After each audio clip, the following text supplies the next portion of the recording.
ደቀ መዛሙርቱን አስተምሮ ማስጨረስ ብቻ ሳይሆን ዓላማ ያለው ትውልድ የመተካት ስራ ላይ ትኩረት አድርጎ መስራት እንደው ተምሮ ከእንዳገለ ተመርቋል የሚባል አይነት የዚህ መምህር ነው የሚባል ሰው ለማብቃት ብቻ ሳይሆን በትኩረት የክርስቶስን መስቀል ተሸክሞ ቤተክርስቲያኒቱን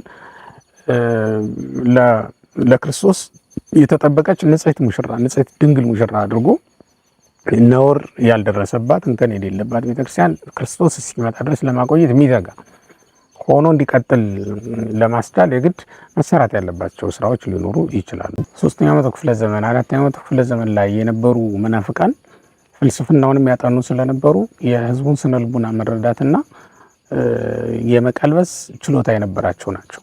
እና አርዮስን ብትወስድ እና ንስጥሮስን ብንወስድ እና ሌሎችን ብንወስድ በጣም የተማሩ መናፍቃን ነው የተነሱት በዚያ ዘመን። የተማረ መናፍቅ በነበረበት ስፍራ ላይ እና ዘመን ላይ የተማረ ሊቅ መገኘቱ ቤተክርስቲያኒቱን በዚያ ዘመን ላይ ተሻጋሪ እንድትሆን ያደርጋታል። እና የዘመኑ ዕውቀት የመጀመሪያው እግዚአብሔር ሊያሻግር ሲፈልግ በመጀመሪያ ለሰዎች ዕውቀት ነው የሚሰጠው። ኖህን እንዳደረገለት ለኖህ እኮ መጀመሪያ ስልጣን የሰጠው መርከብ እንዴት እንደሚሰራ ከዛ ደግሞ ማቴሪያሉ እንዴት እንደሚገኝ ነው የነገረው። ያንን ዕውቀት ካገኘ በኋላ ነው ኖህ መርከብ ወደ መስራት የገባው እና ትውልድ መሻገር የቻለው መዳን የቻለው ከዚህ የተነሳ ነው። አሁን በዚህም ዘመን ያለን ሰዎች የዘመኑንም ዕውቀትና ችሎታ ያለን ልንሆን ይገባል። በዚህ ዘመን ያለን ጉባኤ ቤት መምህራን ማስተማር ያለብን በዚያ ልክ ነው። ያ ማለት እንደነ ዮሐንስ አፈወርቅ አሁን የሕግ ምሁር እንደነበረ ይታወቃል በታሪኩ። ያ ረድቶታል። ጥብቅና ስራ ይሰራ ስለነበረ በኋላም ለቤተክርስቲያን ጠበቃ መሆን ችሏል። እነ ባስልዮስ ዘቂሳርያ እነ ቅዱስ ጎርጎርዮስ ዘእንዚናዙ ሌሎችም አባቶች አሉ። ፍልስፍናውንም የግሪክን ፍልስፍና በሚገባ ያጠኑ ግሪክ ወርደው የቤተክርስቲያኒቱን ዕውቀት ደግሞ ያልቀረባቸው ያልጎደለባቸው ፍልስፍናው ያጠቃቸው አሉ። ፍልስፍናውን ያጠቁት ደግሞ አሉ። ፍልስፍናውን ተምረው በወንጌል አሸነፉት እንጂ ወንጌሉን በታች በስራ አላደረጉትም እነሱ። አሁን ከዚህ የተነሳ ዘመኑን መዋጀት ይቻሉና በዘመኑ ያለውን ኑፋቄ ነቅለው ጣሉት ማለት ትንሽ እኮ ናቸው ስታያቸው ሲቆጠሩ በጣም ትንሽ ነው ቁጥርም እንደርስባቸው ናቸው። ግን በዚያ ዘመን የነበረውን የመናፍቃን ጋጋታ ማሸነፍ ይቻሉ ናቸው። የተሳካለት የተዋጣለት አገልግሎት መስጠት የተቻለው በዚያ ዘመን ሊቃውንቱ የዘመኑን ዕውቀት በሚገባ ያውቁ ስለነበረ ነው። ስለዚህ ምንድነው ብናደርግ የሚሻለው? በዚህ ዘመን ያሉ የአብነት ተማሪዎች የአብነቱን ትምህርት ብቻ ሳይሆን የዘመናዊ ዕውቀት እንዲኖራቸው ማድረግ። ቋንቋ አንድ ነገር ነው። እንግሊዘኛ ቋንቋ ቢያውቁ የሊቃውንቱን መጻሕፍት በእንግሊዘኛ ያሉትን ወደ አማርኛ ያልመጡትን የማንበብ ዕድል ይኖራቸዋል። ደቀ መዛሙርት ከመደበኛው የቤተ ክርስቲያኗ ትምህርት ጎን ለጎን ዘመኑን እንዲዋጁ የሚያስችላቸውን ስልጠናና መሰል ትምህርቶችን እንዲያገኙ በማድረግ መሪ የቤተ ክርስቲያን አገልጋዮችን ለማፍራት እየተሰራ ይገኛል። የባህር ዳር ሀገረ ስብከት የአራቱ ጉባኤያት ምስክር ጉባኤ ቤት መምህር ሊቀ ሊቃውንት ስምዐ ኮነ መልአክ ደቀ መዛሙርቱ መንፈሳዊውን ትምህርት ከዘመናዊው ጋር አስተሳስሮ በመስጠት ዘመኑን መዋጀት እንደሚያስፈልግ ይናገራሉ። አበው የክርስቶስን ልብ ወርሰዋል።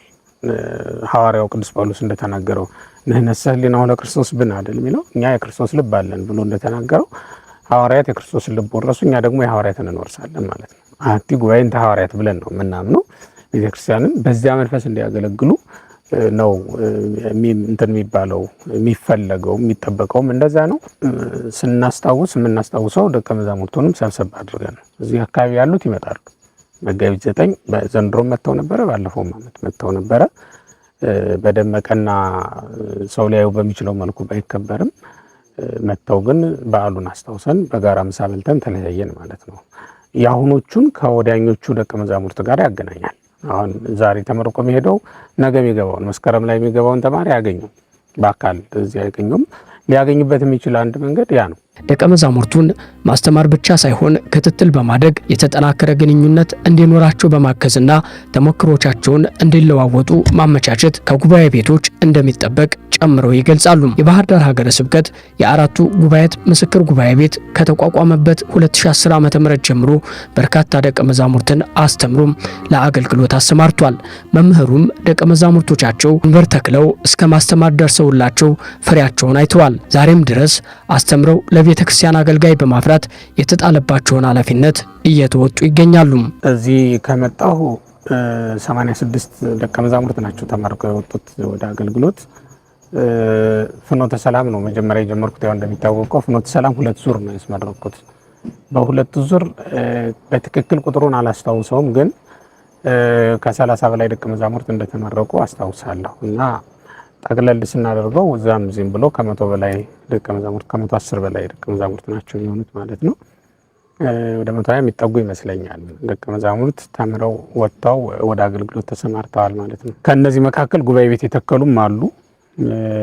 ጉባኤ ቤት የተከለው ደብረ ማርቆስ አንድ ልጅ አለ መምህር ለዓለም የሚባል፣ እሱ ፍኖተ ሰላም እያለሁ ካስተማርኳቸው ልጆች መካከል አንዱ ነው። ቡሬንም ጀምሮት የነበረው አሁን ወደ አዲስ አበባ ሄዷል እንጂ ቡሬ ላይም ጀምሮ የነበረው መምህር ምስጢሩ እሱም እንደዚሁ የኔ ተማሪ ነበር። እዚህ ባህር ዳር ላይ እዚህ ከመጣው ነው በእርግጥ መምህር አስተራይ የዚህ ጉባኤ ቤት ተማሪ ነበሩ። ሌሎችም እንግዲህ ማላስታውሳቸው ለጊዜው በየቦታው ያሉ በአስተዳዳሪነትም በወረዳ ቤተ ክህነት እና በሀገረ ስብከት ደረጃ ልክ እንደዛው ያሉ አገልጋዮች አሉ ማለት። የባህር ዳር ሀገረ ስብከት የአራቱ ጉባኤት ምስክር ጉባኤ ቤት ሰኔ 28 2018 ዓ.ም ሊቃነ ጳጳሳት ሊቃውንተ ቤተ ክርስቲያንና ተጋባዥ እንግዶች በተገኙበት ያስተማራቸውን ደቀ መዛሙርት አስመርቋል። ጉባኤ ቤቱ ዛሬም ተተኪ መምህራንን፣ ዘመኑን የዋጁ መሪ የቤተ ክርስቲያን አገልጋዮችን በማበርከት ላይ ይገኛል።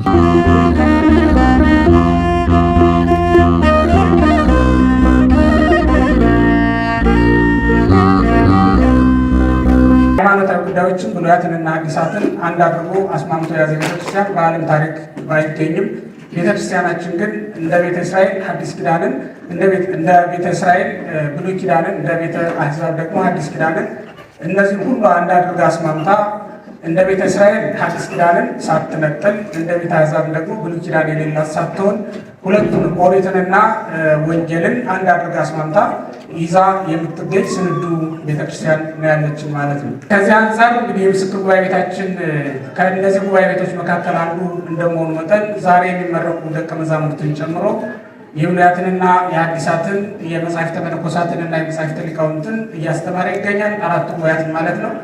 ስሙም የባህር ዳር ሀገረ ስብከት አራቱ ጉባኤያት ምስክር ጉባኤ ቤት ተብሎ እንዲጠራ ብፁዕነታቸው በወሰኑት መሰረት እውቀትን ከመንፈሳዊነት ጋር አስማምተው የያዙ ትምህርትን ከሕይወት ጋር አስማምተው የያዙ ሊቃውንትን ማስገኘት እንድንችል ብፁዕ አባታችን ከመሰረቱ ጀምሮ በሰጡን ማሳሰቢያና ትእዛዝ መሰረት የባህር ዳርና የሰሜን ጎጃም ሀገረ ስብከት ብፁዕ አባታችን አቡነ አብርሃም ማለቴ ነው በእሳቸው አርቆ ሀሳቢነት የተቋቋመ ትምህርት ቤት ነው። እንግዲህ እውቀት ከመንፈሳዊነት ጋር አስማምተው የያዙ ሊቃውንትን ለማፍራት ተብሎ የተዘጋጀ ትምህርት ቤት ነው ማለት ነው።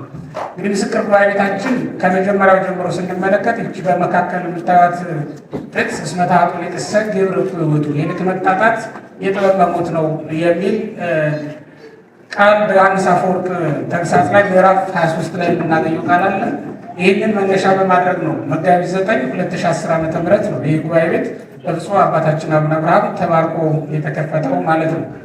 ብፁዕ አባታችን በዚህ አሁን በምንገኝበት ገዳም ላይ ይህንን ጉባኤ ቤት ሲመሰርቱ ህንፃውን ቀደም ሲል በነበሩት በረከታቸው ድረሰንና በብፁዕ አቡነ ጴጥሮስ የተገነባ ህንፃ ሲሆን ለኮሌጅ ተብሎ የተገነባ ነው የነበረ። ያንን ደቀ መዛሙርቱ እንዲገቡበትና እንዲማሩበት በመፍቀድ እንዲሁም የስብሰባ አዳራሽና ሌሎችም ክፍሎች የቢሮ ስራ ክፍሎችን ጨምሮ ያሉት ግቢ ነው የተሰጠን ማለት ነው። በዚያ ትምህርታችንን ጀምረናል ማለት ነው። ከዚህ በኋላ መምህራን እስካሁን ደቀ መዛሙርት ስታመሰጥሩት የኖራችሁትን ጥቅስ በመጥቀስ እንድትጠቀሙበት የሚገጥማችሁንም አሳይተዋችኋል። ያ እንዳለ ሆኖ ከእናንተ ትጋት፣ ንቃት ይጠይቃል።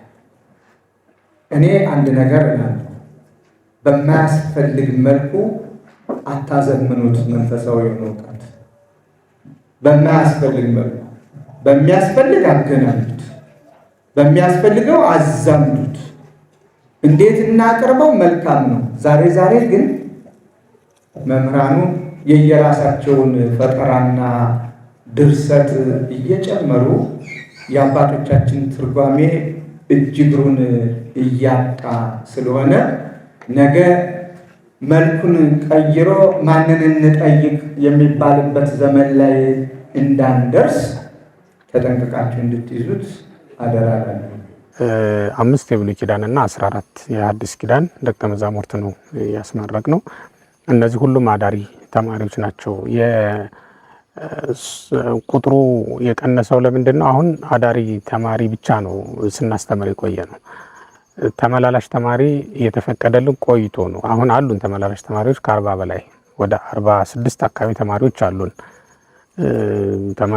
በተመላላሽነት የሚማሩ። እነሱ ዘግይተው ነው እንዲገቡ የተፈቀደው። ያኔ የኮሌጁ እዚህ ሲመጣ የአዳሪ ተማሪ እንዳይኖር ተከልክሎ ነበረ መመሪያ ሰጥተው ብፁዕነታቸው። ተመላላሽ ተማሪ ወደ ሌሎች ጉባኤ ቤቶች ይበተን ተብሎ ከ60 በላይ ደቀ መዛሙርት አሰናብተናል ከዚህ ጉባኤ ቤት ሳይመረቁ ማለት ነው። እና በየጉባኤ ቤቱ ነው የገቡ። መምህር ማይበልጋ የገቡ አሉ፣ ሌሎችም ጉባኤ ቤቶች ላይ የገቡ እና ትምህርታቸውን እየቀጠሉ ያሉ አሉ። ከዚያ በኋላ ቆይተን ነው ተመላላሽ እንትን ያልነው የጀመርነው እና አሁን የደቀ መዛሙርቱ ቁጥር ያነሰውም እነዚህ አዳሪ ብቻ ስለነበሩ። ቤተክርስቲያኒቱ ብዙ ጊዜ ወቅሰናታል። ብፁዓን አባቶች በተገኙበት ታላላቅ የቤተክርስቲያን መሪዎች ባሉበት ተናግረን እናውቃለን። ለጉባኤ ቤቶች የምትሰጡት ትኩረት አነስተኛ ነው በሚል በየግላችን የሚሰጠን ክብር በቂ ነው። እንደውም አንዳንዴ ከበቂ በላይ ሁሉ ነው በጣም እውነት ለመናገር። ግን እንደ ተቋም ጉባኤ ቤቱን አሁን እኔን የሚያውቅ ሰው ከነ ጉባኤ ቤቴ ነው ሊያውቀኝ የምፈልገው፣ ከነ ደቀ መዛሙርቶችን እውቅና እንዲሰጠኝ የምፈልገው እንጂ ብቻዬን አይደለም። እና እሱን ማድረግ እንዲችሉ ለብዙ ጊዜ ተናግረናል። ይሄም አሁን የመጣውም ለውጥ እየመጣ ያለው ከዚያ ጋር ተያይዞ ነው እና እኔ በሁላችንም ዘንድ ይመስለኛል ትኩረት የተነፈገውና በመምህራኑም ዘንድ በቤተክርስቲያኒቱ መሪዎችም ዘንድ ነው ትኩረት እየተነፈገው ያለው። እኛም እንዳንድ ተቋም እንዳንድ ትልቅ ተቋም ለደቀ መዛሙርቱን አስተምሮ ማስጨረስ ብቻ ሳይሆን ዓላማ ያለው ትውልድ የመተካት ስራ ላይ ትኩረት አድርጎ መስራት። እንደው ተምሮ ከእንዳገሌ ተመርቋል የሚባል አይነት የዚህ መምህር ነው የሚባል ሰው ለማብቃት ብቻ ሳይሆን በትኩረት የክርስቶስን መስቀል ተሸክሞ ቤተክርስቲያኒቱን ለክርስቶስ የተጠበቀች ንጽሕት ሙሽራ ንጽሕት ድንግል ሙሽራ አድርጎ ነውር ያልደረሰባት እንከን የሌለባት ቤተክርስቲያን ክርስቶስ እስኪመጣ ድረስ ለማቆየት የሚተጋ ሆኖ እንዲቀጥል ለማስቻል የግድ መሰራት ያለባቸው ስራዎች ሊኖሩ ይችላሉና ሁላችንም ትኩረት ብንሰጠው እኛም መምህራኑ የቤተክርስቲያን መሪዎችም ትኩረት ብንሰጠው የተሻለ ስራ መስራት ይቻላል የሚል እምነት አለ። ማህበረ ቅዱሳን ደቀ መዛሙርቱን በመደጎም የአስቸኳይ የቀለብ ድጋፍ በማድረግ ጉባኤ ቤቶች እንዲጠናከሩ ጉባኤው እንዲሰፋና እንዲጠናከር ለቅድስት ቤተክርስቲያን መሪና ዘመኑን የዋጁ አገልጋዮች እንዲፈሩ እያገዘ ይገኛል። ደቀ መዛሙርቱም ማህበሩ ስላደረገላቸው ድጋፍ ገልጸው ቤተክርስቲያንን ለማገልገልና የተጣለባቸውን ኃላፊነት ለመወጣት መዘጋጀታቸውን ይናገራሉ። ክርስቶስን በማገልገሌ ለክርስቶስ ተመርጬ ክርስቶስ መርጦኝ እንደነ ቅዱስ ጳውሎስ መርጦኝ ወደ ቤቱ ጠርቶኝ ክርስቶስን ለማገልገል መጠራቴ በዚህ በጣም ደስ ይለኛል። ክርስቶስ እንደተናገረው በተኩላዎች መካከል ልካችኋለሁ ነውና ያለን ክርስቶስ እኛ እንግዲህ እንደ ሐዋርያት ወደ ተኩላዎች ነው ወደ ተኩላዎች መካከል ነው የምንሄደው። ሰይፍ ነው የሚጠብቀን፣ መከራ ነው የሚጠብቀን። ይሄን ሳስብ ግን ያው መከራ ፊት ለፊቴ ላይ ከባድ መከራ እንደተደቀነብኝ እያሰብኩ ያንን ለመወጣት በጥብዓት በጭካኔ በብርታት ለመጓዝ እያሰብኩ ስለሆነ ይህ ቀን ለኔ የደስታም የመከራም ቀን የማስታወስበት ቀን ነው። ራሳችን ከምናስበው በላይ ደስታችን እጥፍ ድርብ ነው። ምክንያቱም መርጠን ሳይሆን ተመርጠን የምንገባበት ስለሆነ መጽሐፍ ቅዱሳዊ ቃልም ስለሆነ እናንተ የመረጣችሁኝ አይደለም እኔ መረጥኳችሁ ሾምኳችሁ እንጂ ብሎ ስለነገረን እኔ ማምነው ከዚህ ደረጃ ለመድረስ የእግዚአብሔር ምርጫ አለበት ብዬ ነው ማምነው። የእግዚአብሔር ምርጫ አለበት። አንዳንዴ ደስታ ብቻ ሳይሆን ፍርሃት የሚያሳድርብኛል እንደኔ። ምክንያቱም ብዙ ንጹሃን አገልጋዮች ብዙ ቅዱሳን አባቶቻችን የነበሩበት አውደ ምሕረት የነበሩባት ቤተክርስቲያን ናት። እኛን ወደዚህ ቦታ ሲያመጣን ደግሞ ራስን መፈተሽ ፍራቻም ጭምር ያሳድራል። ለምን ከተባለ እኛ ለቤቱ የተገባን አይደለንም ብዬ እንዳስብ ያደርገኛልና ደስታ ብቻ ሳይሆን ወደፊት ስለሚመጣውና አሁናዊ የቤተክርስቲያኒቱ ጉዳይም ፍራቻ ጭምር ያጭርብኛል። ከደስታዬም ጎን ለጎን ፍራቻንና ስጋትንም ያጭርብኛል። እሱንም ነገር እንግዲህ በተማርነውና በተረዳነው ልክ ቅዱስ ጳውሎስም እንደተናገረው አንተ ግን ባወቅኸውና በተረዳኸው ጸንተህ ቁም እንዳለው ባወቅነውና በተረዳነው ልክ ጸንተን ቁመን ሌሎችንም በማቆም የቅበተ እምነት ስራ እንደምንሰራ ተስፋ አደርጋለሁኝ። ሁለት አይነት ስሜት ነው የተሰማኝ፣ ደስታም ፍርሃትም ነው። ደስታዬ ግን እግዚአብሔር በሚያውቀው ከምገልጸው በላይ ነው። እጅግ ደስ ብሎኛል። እንደው ከየኔታ ጋር የምናሳልፋቸው ጊዜዎች የኔታ በሚያደርጉልን ምክር በሚሰጡን ቦታ እኛ ልዩ ቦታ ነው የሚሰጡን የኔታ ለኛ። አሁን እኛ እንደ ተማሪ ሳይሆን ልክ እንደ ጓደኛቸው እንደ ወንድማቸው አድርገው ነው እንደ ልጅ ነው የሚያዩንና የኔታ ያው የመምህር መገለጫው ይሄ ስለሆነ እና ይሄ ለኛ ትልቅ ትውስታችን ነው። ይሄ በቤተ ጉባኤ እዚህ ስንቆይ ከዚህ በፊትም ብዙ ጉባኤ ቤት አልፈን መጠናል። ግን ደግሞ እዚህ የኔታ ህይወት የሚገርም ነው። የተለየ ነገር ነው ያገኘነው የኔታ ጋርና ይሄ ትዝታችን መቼም ቢሆን የማይረሳ ነው። አላማችን ምንድነው ከተባለ አንድና አንድ ማገልገል ነው። የምናገለግለው ቤተክርስቲያንን ነው። ቤተክርስቲያን ማለት ደግሞ ምእመን ነው፣ ሌላ ማንም አይደለም። በቃ ይሄ ምእመናንን ነው የምናገለግለው። ምእመናንን እንደምናገለግል ራሳችን ማመን አለብን። ከመጀመሪያው ስንመጣ በቃ ለአገልግሎት ተመርጠን እንደመጣ እናምናለን። አገልግሎት ደግሞ አልጋ ባልጋ አይደለም። ተግዳሮት አለው። ለተግዳሮቶቹ ደግሞ መፍትሄ የሌላቸው ተግዳሮቶች የሉም። ከእግዚአብሔር ጋር በጸሎት እግዚአብሔር እንዲያጸናን በጸሎት እየጠየቅነን ከአባቶቻችንም ስር ወድቀን ጸሎተ ማርያም እያስደገምነን የሚገጥሙንን ፈተናዎች እንወጣለን። አገልግሎታችንን በመልካም ብቻ ሳይሆን በፈተና ውስጥ እናገለግላለን ብለን ነው የምናምን። በመልካም ወይንም በምቾት እናገለግላለን ብለን አናምንም። ግን በፈተና ውስጥም ሆኖ ቢሆን ማገልገል እንዳለብን እናምናለን። በዛ ልክ ነው ለማገልገል የተዘጋጀ ነው። ከነዚህ ተመራቂ ደቀ መዛሙርትና ካለፈውም ተመራቂ ደቀ መዛሙርት ጉባኤ ቤቱ የሚጠብቀው ነገር ምንድነው? ሶስት ነገር እንጠብቃለን። አንደኛ በሄዱበት ስፍራ ሁሉ ቤተክርስቲያንን አስቀድመው የሚሰብኩ እንዲሆኑ እንፈልጋለን፣ የሚያገለግሉ እንዲሆኑ እንፈልጋለን። ሁለተኛ ለምእመናን በችግራቸው ሁሉ የሚደርሱላቸውና የሚራሩላቸው አገልጋዮች እንዲሆኑ እንፈልጋለን። አሁን ተክነይወም በኩር አይደል ቅዱስ ጴጥሮስ እንዳስተማረው በግድ አስገድዶ የሚገዛና ሲመጡለት ብቻ የሚያስተምር ብቻ ሳይሆን ሲጠፉ የሚፈልግ የመጡትን ደግሞ የሚራራላቸውና በቀኖና ቤተክርስቲያን መሰረት ማንኛውንም መንገድ በሂደት የሚያሳያቸው እንዲሆን እንፈልጋለን ማለት ነው። ከዛ ሶስተኛው እውነተኛ ካህን ሆኖ የክህነት አገልግሎት የሚፈልጋቸውን ነገሮች ሁሉ የሚጠበቅበትን አንድ ካህን የሚጠበቅበትን ነገር ሁሉ ያለው እንዲሆን የመድረክ ላይ ሰባኪ ብቻ ሳይሆን ካህን ይሆናል። ከዛ በኋላ ሙያው ምንድነው? ክህነት ነው። ስራ ምንድነው ቢባል ክህነት የሚል ካህን ነው እንፈልግ ማለት ነው። ይሄ ማለት በኑሮ መናጋት ምክንያት እንጀራ ፍለጋ ያገኘውንም ስራ ሁሉ ለመስራት ወደ ፊትም ወደ ኋላም የማይል የክህነትን አገልግሎት እንዳንድ ስራ አድርጎ ሊያስቀጥል የሚችል ማለት ነው። እኛ ሀገር ላይ እንደሚታወቀው ክህነት ሙያ ሆኖ ደሞዝ እያስገኘ ገንዘብ እያስገኘ ያለበት ቦታ አለ፣ የሌለበትም ቦታ አለ። ግን እንደ ልምድ ሆኖ የሚገርመው ቤተክርስቲያኒቱም ስለማታስገድድ እንደ ልምድ ሆኖ ገንዘብ እንኳን ቢያስገኝ ደሞዝም እንኳን ቢያስገኝ የምንበላውን የምንጠጣውን ቢሰጠንም እንኳን ሌላ ስራ ካገኘን ወደ ሌላው እንሄዳለን። ያ ደግሞ ምንን ያጠፋል? ምእመናንን የምናገለግልበትን ጊዜ ያጠፋብናል፣ ያሳንስብናል እና ለወንጌል አገልግሎት መፋጠናችንን ያዘገየዋል። የግድ ነው ሊያሟላ የሚፈልገውን ነገር ሁሉ ለማሟላት ወደ ገበያ ይሄዳል፣ ወደ ሌላ ስራ ይሄዳል እና ክህነት ፕሮፌሽን አይደለም።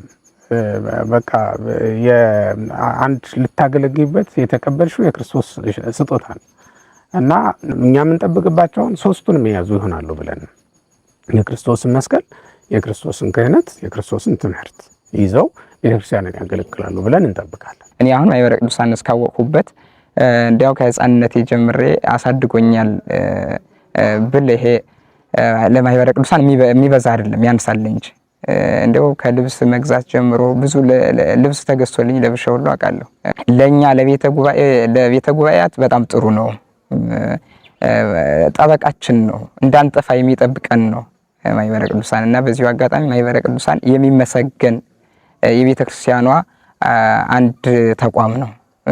ስለዚህ ማኅበረ ቅዱሳንን ማበረታታት መደገፍ አለብን ብዬ አስባለሁ። እውነት ለመናገር ሲከፋንም እንዲያው ስናነባም እንዲደርስ ለምንፈልገው ማኅበረ ቅዱሳን ነው።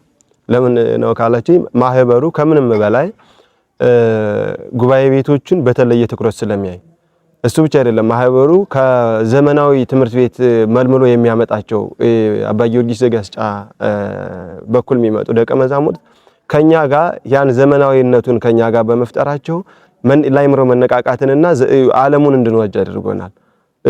ከዚህ ከቁሳዊ ነገር ባሻገር ማለት ነው። ከ11 ዓመታችን ጀምሮ ቆሎ ትምህርት ቤት ነው ያለነው። ከ10 ከ11 ዓመታችን ጀምሮ ቆሎ ትምህርት ቤት ነው ያለነው። በየሰፈራችሁ ስንቆም ስመ ማርያምን ስንጠራ የበሰለ ስታገኙ የበሰለ ሲጠፋ ጥሬ እየቋጠራችሁ ላስተማራችሁን መላው ኦርቶዶክሳውያን ምእመናን ከምንም በላይ እግዚአብሔር ያክብርልን፣ በሰማይ ዋጋችሁን አግኙ ማለት ነው የምፈልገው። ከዛ በመቀጠል የወላጆቻችን የነበረንን ፍቅር እንድንረሳ ከወላጅ በላይ አይምሯችንን በትምህርት ስጋችንን በምግብ እየመገቡ ላሳደጉን ለክቡር መምህራችን ለኔታ ሊቀ ሊቃውንት እጅግ እናመሰግናለን። ከምንም በላይ እግዚአብሔር በሚያውቀው እኔ መምህርነት ትርጉሙ የሚገባኝ በየኔታ ነው።